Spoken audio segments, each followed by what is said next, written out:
បាទសួស្តីបងប្អូនទាំងអស់គ្នាថ្ងៃនេះខ្ញុំសូមធ្វើវីដេអូបន្តទៀតមុននឹងចាប់ផ្ដើមធ្វើវីដេអូបន្តទៀតខ្ញុំសូមនិយាយរឿងក្រៅផ្លូវការទីសិនណាហើយខ្ញុំធ្វើនេះគឺគោលបំណងរបស់ខ្ញុំគឺដើម្បីជួយពង្រឹងសមត្ថភាពcủaខ្ញុំបន្ថែមហើយមួយទៀតវាជាក្តីស្រឡាញ់នៃការចែកម្លែកព្រោះអីវីដេអូដែលខ្ញុំធ្វើឡើងគឺខ្ញុំសង្ខេបពីសភៅដែលខ្ញុំបានទិញព្រោះខ្ញុំអានទៅវាជួបចំណុចល្អៗនៅក្នុងនឹងអញ្ចឹងក៏ខ្ញុំលើកឡើងយកមកចែកម្លែកជូនបងប្អូនទាំងអស់គ្នាឲ្យបានដឹងទាំងអស់គ្នាដែរហើយខ្ញុំសូមបញ្ជាក់ខ្ញុំមិនមែនជាគ្រូចែកម្លែកមិនមែនជាគ្រូជោគជ័យហើយក៏មិនមែនជាគ្រូបង្រៀនអីដែរខ្ញុំត្រង់តែជា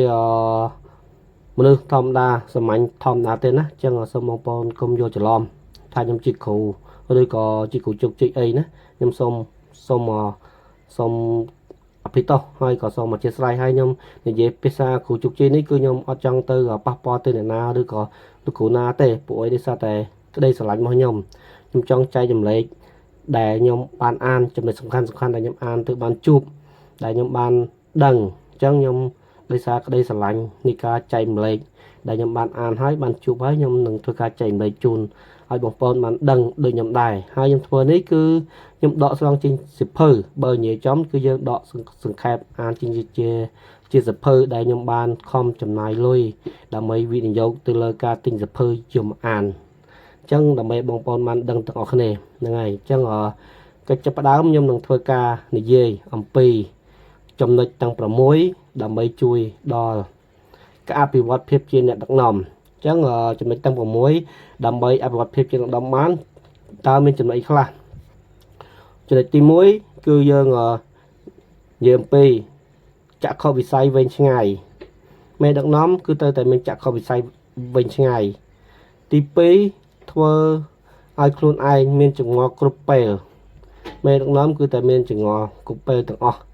ទី3ត្រូវយល់ថានៅលើโลกនេះគ្មានទេការបរាជ័យទី4យើងនិយាយអំពីធ្វើឲ្យមនុស្សម្នាមានការសប្បាយចិត្តទី5គឺយើងនិយាយអំពីបន្តការរៀនសូត្រជារៀងរហូតដោយគ្មានទីបញ្ចប់ទី6ត្រូវសម្រេចចិត្តឲ្យបានលឿននិងរហ័សហ្នឹងហើយដោយសារតែយើងស្រឡាញ់បានយើងមានចំណុចទី5មកដែរថាបន្តការរៀនសូត្រជារៀងរហូតដោយគ្មានទីបញ្ចប់អញ្ចឹងគ្រប់មនុស្សទាំងអស់ការរៀនសូត្រមិនថារៀនសូត្រនៅសាលាមិនថារៀនសូត្រពីអ្នកជុំវិញខ្លួនមិនថារៀនសូត្រនៅកន្លែងការងារគឺយើងបន្តរៀនសូត្រអស់ពួកអីចំណេះដឹងពីមួយជំនាន់ទៅមួយជំនាន់ពីមួយឆ្នាំទៅមួយឆ្នាំពីមកលក្ខណៈទៅមកលក្ខណៈគឺវាមានការអាប់ដេតតាមសម័យកាលរបស់វាទាំងអស់អញ្ចឹងសូមធ្វើការរៀនសូត្របន្តរហូតកុំគិតថាខ្លួនឯងជាមនុស្សម្នាក់ដែលធ្វើខ្លួនជាទឹកពីងកែវណាកុំធ្វើខ្លួនជាទឹកពីងកែវសោះគឺយើងទៅតែបន្តរៀនសូត្ររហូតដល់ថ្ងៃចុងក្រោយនៃអាយុជីវិតរបស់មនុស្សកាលណាបើយើងមិនបន្តរៀនសូត្រទេគឺចំណេះដឹងរបស់យើងនឹងក្រិនណានឹងក្រិនគឺมันមានការរីកចម្រើនទេមិនក្រិនយើងនឹងក្រិនចំណេះដឹងកាលណាយើងក្រិនចំណេះដឹងហើយក្មេងៗជំនាន់ក្រោយឬក៏ទុនធានមនុស្សជំនាន់ក្រោយគឺនឹងរុញច្រានយើងទៅដួលហើយណាយើងដើរដួលហើយអញ្ចឹង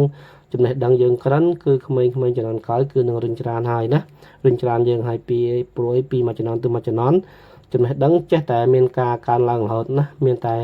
អភិវឌ្ឍកើនឡើងរហូតអញ្ចឹងខ្ញុំធ្វើនេះដូចខ្ញុំបានជំរាបជូនពីដើមអញ្ចឹងគឺដោយសារតែក្តីស្រឡាញ់តែខ្ញុំខំបានលះបង់ចំណាយទៅលើថវិកាក្នុងការទិញសៀវភៅហើយអានមកវាជាចំណុចល្អៗខ្ញុំនឹងធ្វើការសង្ខេបជូនឲ្យបងប្អូនបានដឹងទាំងអស់គ្នាហើយមួយទៀតគឺខ្ញុំបានបញ្ជាក់ជូនបងប្អូនដដែលថាខ្ញុំមិនមែនជាលោកគ្រូបង្រៀនទេហើយខ្ញុំក៏មិនមែនជាបុគ្គលជោគជ័យឬក៏គ្រូជោគជ័យដែរប៉ុន្តែក៏សូមទោសអភ័យទោសដែលគ្រូជោគជ័យមួយចំនួនដែរព្រោះខ្ញុំនិយាយនេះគឺមិនចង់ប៉ះពាល់ទៅអ្នកណាទាំងអស់ព្រោះដោយសារតែក្តីស្រឡាញ់របស់ខ្ញុំចង់ចែកម្លែកដែលខ្ញុំបានអានទៅជួបចំណុចល្អទាំងអស់ហ្នឹងហើយខ្ញុំមិនមែនជាអ្នកនិពន្ធសៀវភៅឬក៏អីដែរគឺខ្ញុំទិញសៀវភៅពីបុគ្គលល្បីៗយកមកអានហើយឃើញចំណុចល្អសង្ខេបជូនឲ្យបងប្អូនបានដឹងទាំងអស់គ្នា នឹងហើយចឹងចំណុចទាំង6ដើម្បីជួយដល់ការអភិវឌ្ឍភាពជាអ្នកដឹកនាំខ្ញុំបានរៀបរាប់រួចហើយគឺមាន6ចំណុចហ្នឹងអញ្ចឹងហើយខ្ញុំនឹងធ្វើវីដេអូបន្តទៀតនឹងចេញ6វីដេអូទៀតនឹងធ្វើការបកស្រាយមួយចំណុចឲ្យបងប្អូនបានយល់ហ្នឹងហើយអញ្ចឹងថ្ងៃនេះខ្ញុំសូមវីដេអូមួយនេះគឺខ្ញុំសូមបញ្ចប់តែប៉ុណ្្នឹងហើយខ្ញុំសូមបង្ហាញពីឆន្ទៈហើយនឹងគោលដៅរបស់ខ្ញុំដោយសារតែក្តីស្រឡាញ់ការអានក្តីស្រឡាញ់នៃការចែកម្លែកដែលយើងបានអានទៅជួបចឹងយើងស្រឡាញ់នឹងការចែកម្លែកស្រឡាញ់នឹងអានទៅជួបខ្ញុំចូលចិត្តទៅខាងហ្នឹងបាទខ្ញុំព្យាយាមចែកម្លែកទៅជូនបងប្អូនទាំងអស់គ្នាឲ្យបានដឹងទាំងអស់គ្នាដែរបាទហ្នឹងហើយសូមអរគុណច្រើនអរគុណ